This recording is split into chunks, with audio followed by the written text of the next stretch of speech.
Que bom. Vamos abrir nossas Bíblias, Atos capítulo 9. E eu quero refletir hoje sobre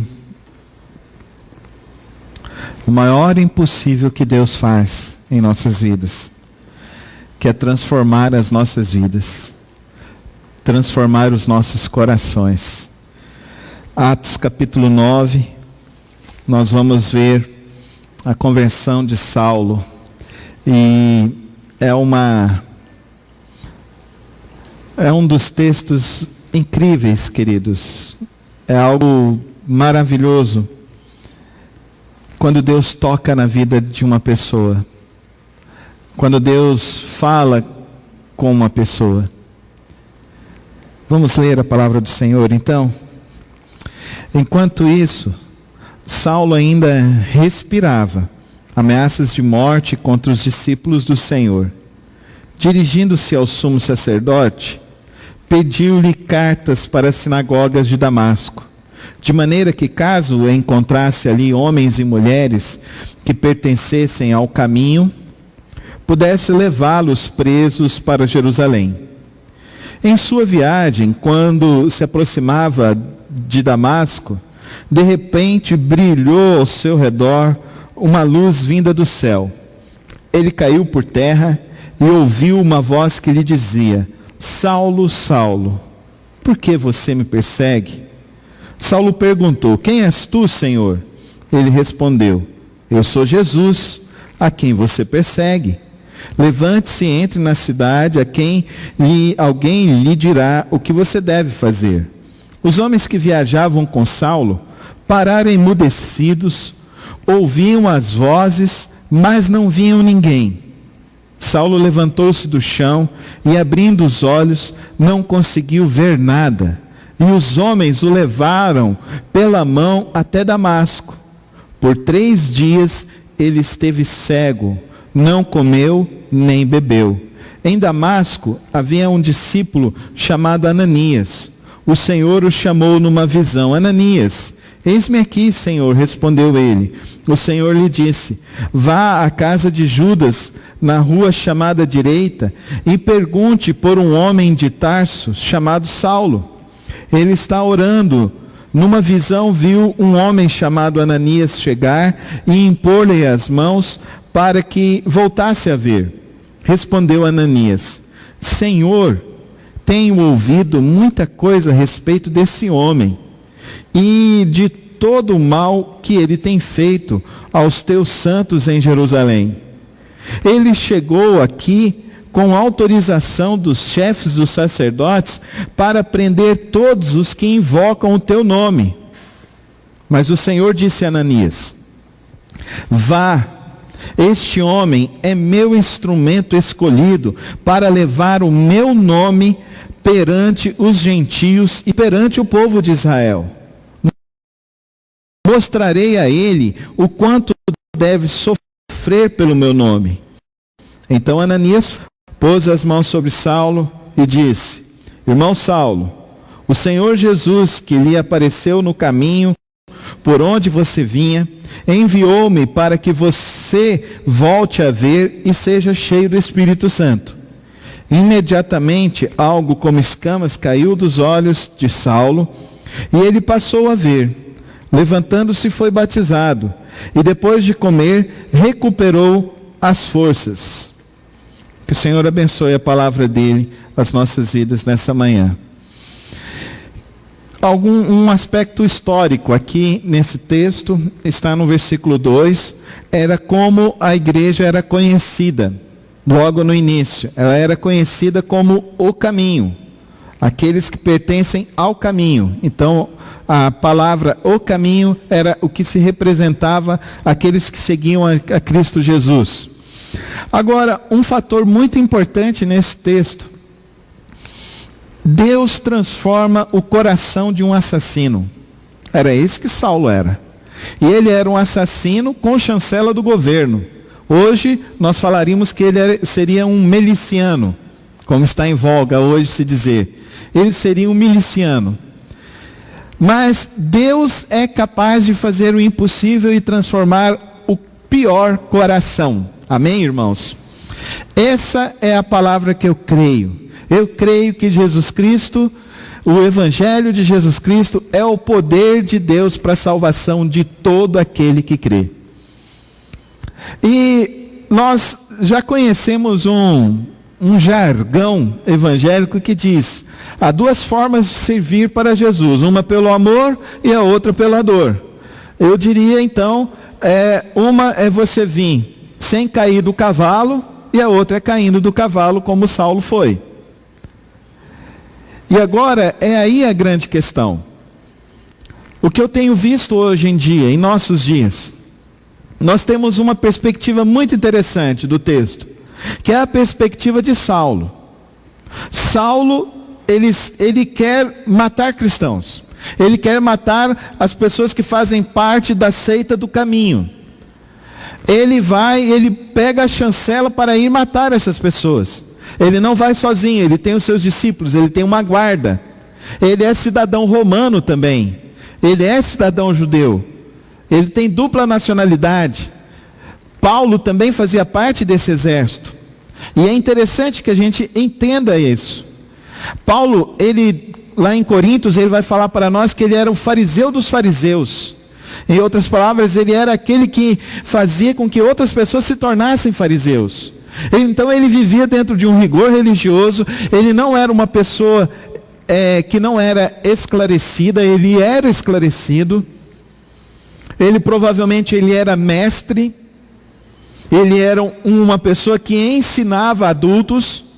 E isso é algo que é muito importante para nós, porque muitas vezes nós achamos que as pessoas que são letradas são mais difíceis de serem convertidas.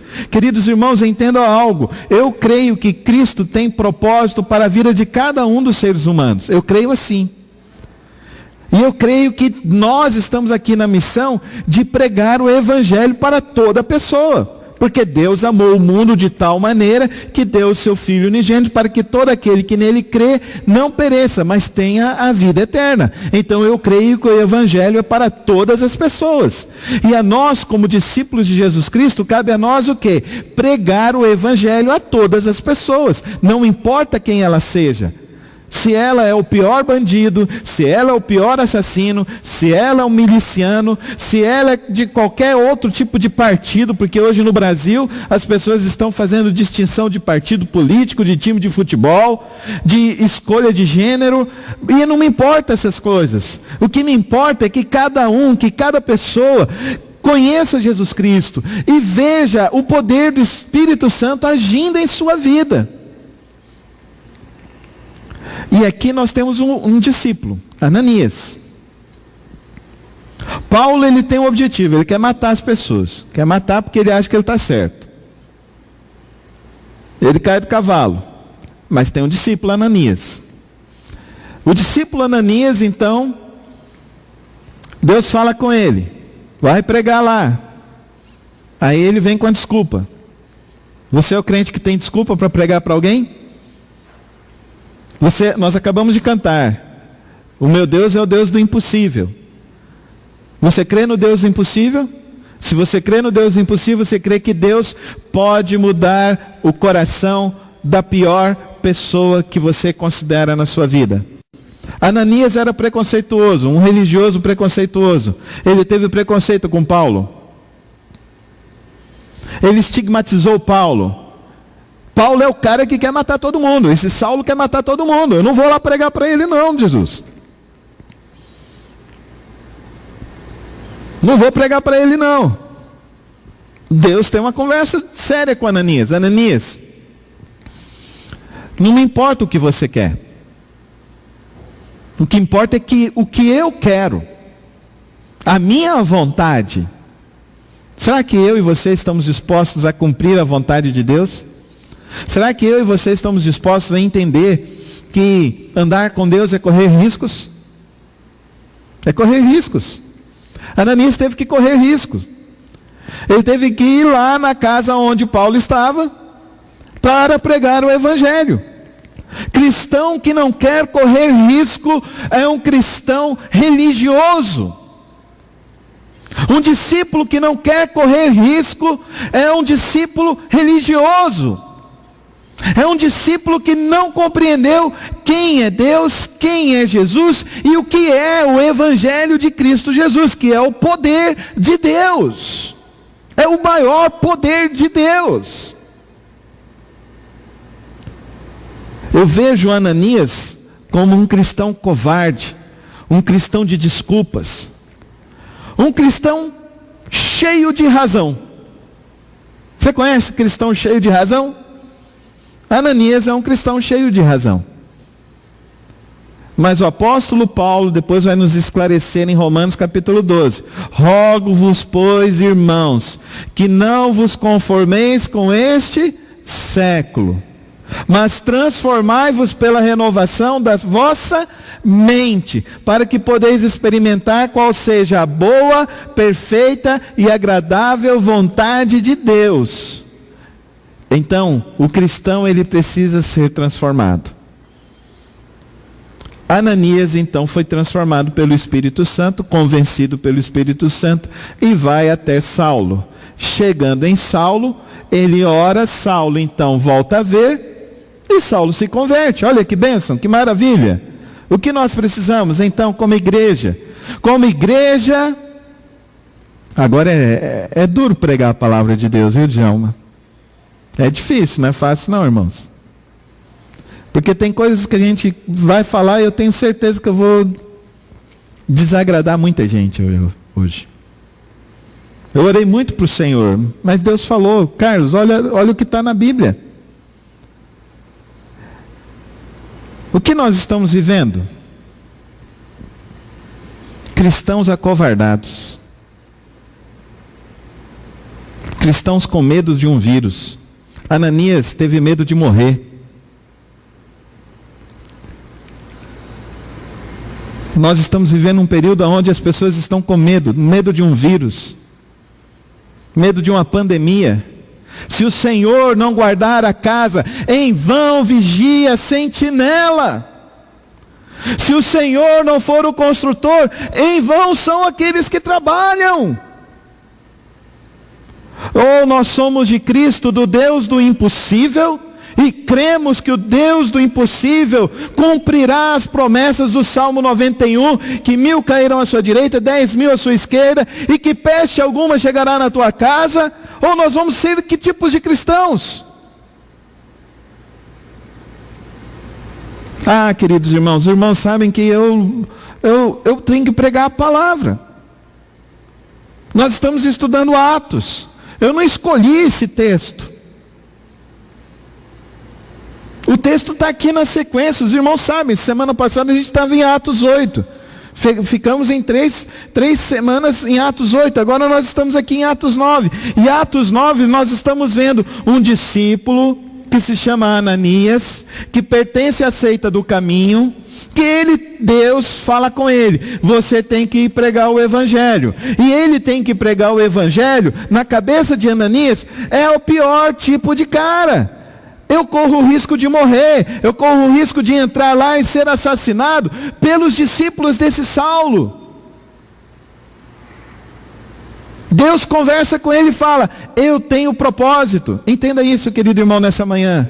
Deus tem propósitos para nós como crentes, e somos crentes para esta geração e para este dia. Deus tem propósitos para que a nossa fé não seja uma fé acovardada, para que a nossa fé não seja uma fé religiosa, para que a nossa fé não seja uma fé das conveniências. Deus tem propósito para nós como igreja, como povo de Deus. Deus tem propósitos que nós preguemos o Evangelho, a tempo e fora de tempo, e é o tempo agora de pregarmos o Evangelho. Você sabe do que as pessoas estão morrendo hoje em dia? Aumentou em 100% o número de suicídios aqui na cidade de Goiânia. Mais de 100% o número de suicídios. Nesses últimos 60 dias, queridos irmãos, a notícia que nós tivemos foram mais de 150 mortes de pessoas que se suicidaram. Essas são as notícias. As pessoas estão entrando em desespero, em pânico. Sabe o que nós estamos sabendo, queridos irmãos? Nós estamos sabendo que colocaram as pessoas que estavam presas nas ruas.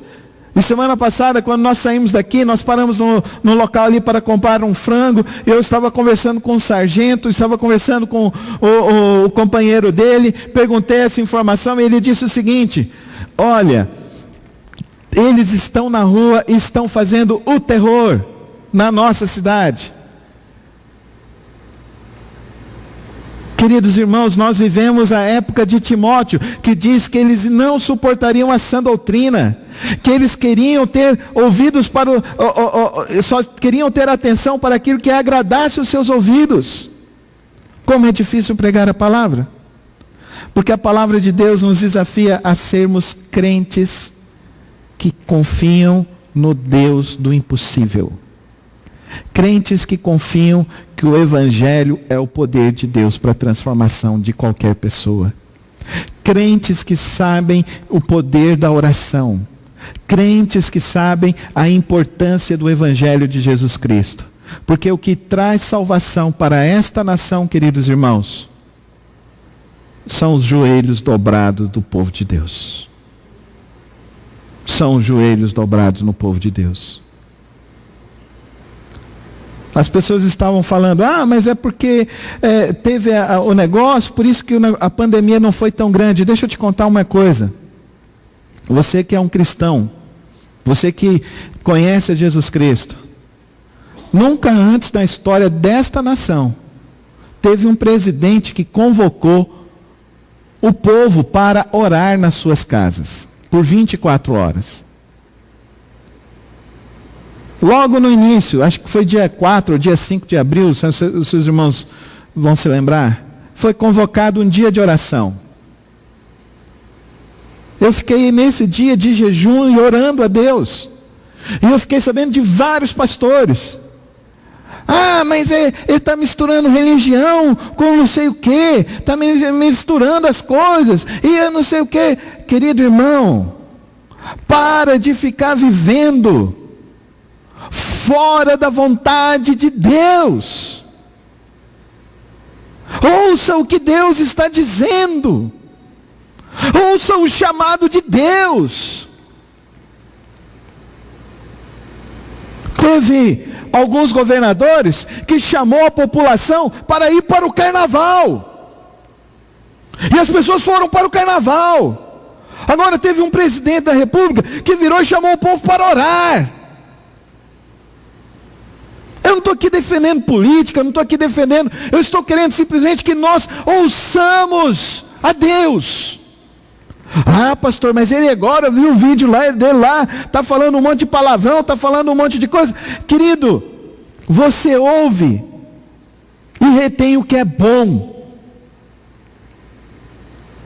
Mas se um presidente convocar o povo de novo para orar, ou se ele convocar, venham para a praça principal, venham se ajoelhar e orar, eu vou, porque essa é a vontade de Deus, esse é o plano de Deus, não são planos humanos que nós seguimos, não importa o risco que nós tenhamos que correr.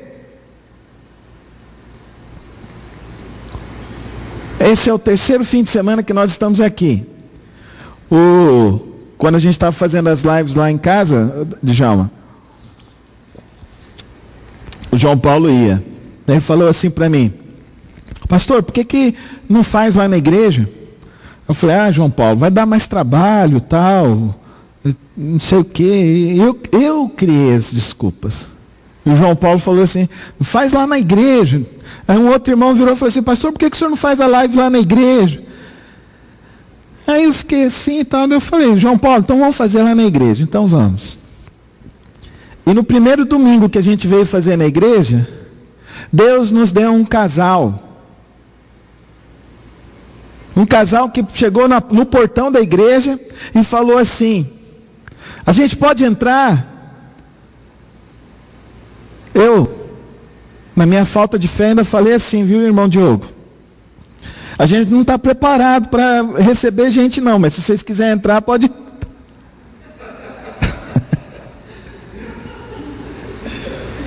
Se você está achando que eu estou falando com você, eu não estou falando com você, eu estou pregando para mim. Porque a atitude de Ananias, eu não estou dando indireta para ninguém não. A atitude de Ananias é a minha atitude. Pode ser a sua atitude, se você quiser, se você se identificar com o que está acontecendo. Mas nós estamos vivendo dias que nós precisamos que os cristãos sejam como Ananias. Podem ter suas dúvidas, mas que não se paralisem no meio das suas dúvidas, mas que creiam no poder do Evangelho do Senhor Jesus Cristo, que creiam que fazer a vontade de Deus é o melhor para as suas vidas, que entendam que estar no centro da vontade de Deus é o melhor para a vida do ser humano, que creiam que o Evangelho pode transformar a vida, a pessoa, a família, transformar aquele que é o assassino, aquele que é o militante, aquele que é o miliciano, aquele que é a pior pessoa. Quem é a pior pessoa para você hoje? Saiba que o Evangelho pode transformar essa pessoa em nome de Jesus. Ele é o Deus do impossível. Ele é o Deus que liberta, Ele é o Deus que restaura, Ele é o Deus que faz um milagre na vida das pessoas. Nesse episódio da conversão de Saulo, eu aprendo algumas lições para a minha vida, e eu espero que essas lições também possam edificar a sua vida. A primeira delas: o Evangelho pode transformar a vida de qualquer ser humano. De qualquer um. A segunda lição, irmão Djalma, a segunda lição que eu vejo, que mesmo quando você estiver com dúvida para fazer a vontade de Deus, faça. Se você estiver com medo de fazer a vontade de Deus, não tema. O Senhor é contigo. Faça. Pregue. Não estou falando aqui de placa de igreja, de coisa de religião. Estou falando do Evangelho. Pregue o Evangelho. Se arrisque pelo Evangelho. Vocês viram qual que foi o chamado de Paulo?